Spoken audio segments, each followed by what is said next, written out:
احادیث میں ہے کہ آپ صلی اللہ علیہ وسلم نے حضرت موسیٰ علیہ السلام کے ساتھ 3 دفعہ ملاقات فرمائی ہے۔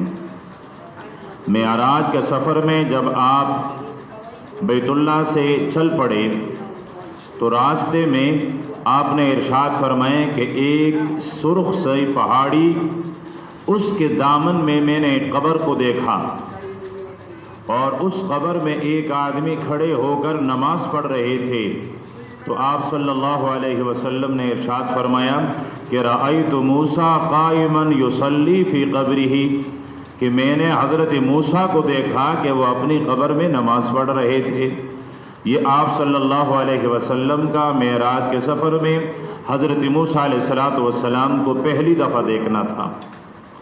پھر اس کے بعد جب آپ بیت المقدس پہنچے، اللہ پاک نے تمام انبیاء علیہم السلام کو جمع فرمایا۔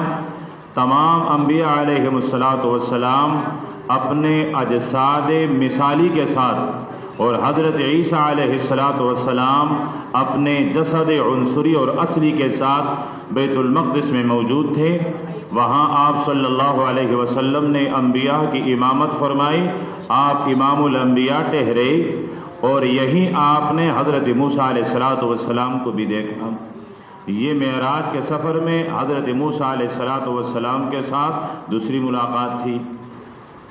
پھر آپ آسمانوں کے اوپر گئے، اور چھٹے آسمان پر حضرت موسیٰ علیہ السلام سے پھر ملاقات ہوئی۔ یہ معراج کے سفر میں آپ کی حضرت موسیٰ علیہ السلام سے تیسری ملاقات ہیں۔ تو حضرت عبداللہ ابن عباس رضی اللہ